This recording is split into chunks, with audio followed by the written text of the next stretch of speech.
Good morning friends, welcome সমাজ ব্লগে। Daily blog নিয়ে এসেছি। অনুরোধ রইল তোমরা পুরো ব্লগটা দেখবে। ব্লগটা দেখার জন্য অনুরোধ রইল এবং ভালো লাগলে বেল আইকনটা প্রেস করবেন। দেখুন আজকে এটা হচ্ছে অপরাজিতা ফুল, সাদা, কি সুন্দর দেখুন, কতটা বড় হয়েছে পিকচারে ঠিক বোঝা যাচ্ছে না। ফুলটা পুরো ছড়িয়ে খুব সুন্দর দেখতে হয়েছে। তোমাদের সাথে সেটাও শেয়ার করলাম।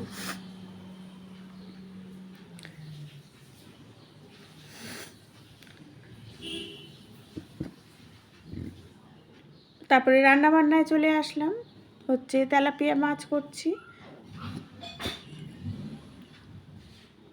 তেলাপিয়া মাছটা ভালো করে আমি ভেজে নেব। ব্লগগুলো কেমন লাগছে অবশ্যই কিন্তু কমেন্ট করবে। আর এই ব্লগে আমি অনেক রেসিপিও দেব, রান্নাবান্নায় আমি দেখাবো বেশিরভাগ।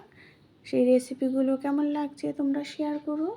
মাছ ভাজি, তার সাথে হচ্ছে বাঁধাকপি করব, মাছের সর্ষে বাটা দিয়ে মাছ করব, আর তার সাথে বাঁধাকপি করব নিরামিষ, আর তিতার ডাল করব। দেখতে থাকো কিভাবে কি হচ্ছে।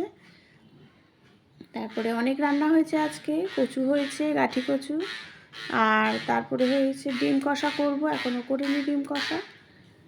এই মাছটা দেখুন কিভাবে সর্ষে বাটা দিয়ে হয়েছে, খুবই টেস্ট হয়, কিন্তু একটু পেঁয়াজ ফোড়ন দিয়ে করতে হয়, খুব টেস্ট হয় এই তেলাপিয়া মাছ যদি এইভাবে সর্ষে বাটা দিয়ে করেন। তারপরে তিতার ডাল করছি, তিতাটাকে ভেজে নিচ্ছি।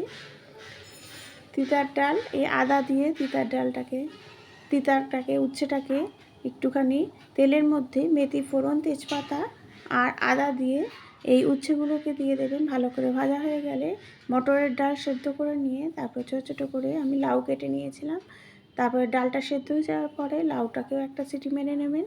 নিয়ে যখন সব সেদ্ধ হয়ে যাবে, উচ্ছেটা যখন ভাজা হয়ে যাবে, দিয়ে দেবেন এটা ডালটা দেওয়ার পরে একটু নুন, একটু চিনি আর একটু ঘি দিলেই রেডি। ভালো করে ফুটলেই কিন্তু ডালটা রেডি হয়ে যাবে।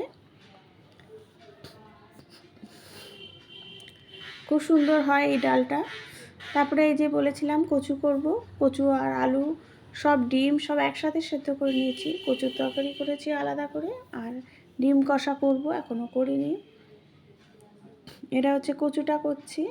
প্রথমেই গোটা জিরে ফোড়ন দিলাম, কাঁচা লঙ্কা, শুকনো লঙ্কা ফোড়ন দিয়ে ওর মধ্যে নুন দিয়ে দিয়েছি, একটু চিনিও দিয়ে দিয়েছি। এটা হচ্ছে জিরের গুঁড়ো। সব দিয়ে যখন ভালো মতো সব ভাজা হয়ে যাবে, তখন কিন্তু একটু নুন আর একটু হলুদও দিয়ে দেবো। যখন দেখবেন যে খুব সুন্দর স্মেল বেরিয়েছে, জিরের ভাজার একটা সুন্দর স্মেল বেরোয়, তারপরে দিয়ে দিচ্ছি হচ্ছে এই কচুটা।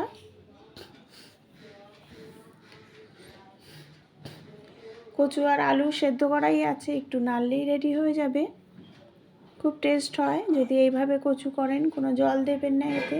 ভাজতে ভাজতে যখন ভাজা ভাজা হয়ে যাবে, তখনই নামিয়ে রুটির সাথে বা পরোটার সাথে খেতে কিন্তু খুবই ভালো লাগে এই কচু।